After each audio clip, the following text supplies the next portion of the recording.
तर नमस्कार मित्रांनो, मराठी दरबार या आपल्या चॅनलमध्ये आपले स्वागत आहे. तर बघा, मुख्यमंत्री माझी लाडकी बहीण योजनेसंदर्भात एक शासनाने मोठे अपडेट दिलेले आहे. तर बघा, महिलांना प्रतीक्षा होती की एप्रिलचा हप्ता नेमका भेटणार तरी कधी, कारण एप्रिल महिना आता संपत आलेला आहे, परंतु तरी हप्त्याचं वितरण झालेलं नाही. पण आता याची प्रतीक्षा संपलेली आहे, कारण महिला आणि बालविकास मंत्री आदितीताई तटकरे यांनी यासंबंधी एक मोठे अपडेट दिलेले आहे. तर बघा, अक्षय तृतीयेला म्हणजे 30 एप्रिल रोजी हा हप्ता वितरित केला जाऊ शकतो. महिलांच्या खात्यावर या दिवशी पैसे येऊ शकतात. बघा, आदित्यताई तटकरे यांनी असं सांगितलं की हा महिना संपायच्या आत म्हणजे 30 एप्रिलच्या अगोदर पैसे तुमच्या महिलांच्या खात्यावर येऊ शकतात. आता बघा, महिलांना हा प्रश्न होत आहे की ज्यांचे मागील थकलेले हप्ते आहेत ते आता येऊ शकतील का? तर यासंबंधी कुठलेही शासकीय अपडेट आतापर्यंत आलेले नाही.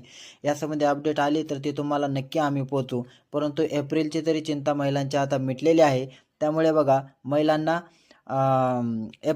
30 एप्रिलच्या अगोदर हे पैसे खात्यामध्ये त्यांच्या वितरित होतील. त्यामुळे एप्रिलची चिंता आता मिटलेली आहे. याविषयी नवीन अपडेट आली तर तुमच्यापर्यंत नक्की पोहोचू. धन्यवाद.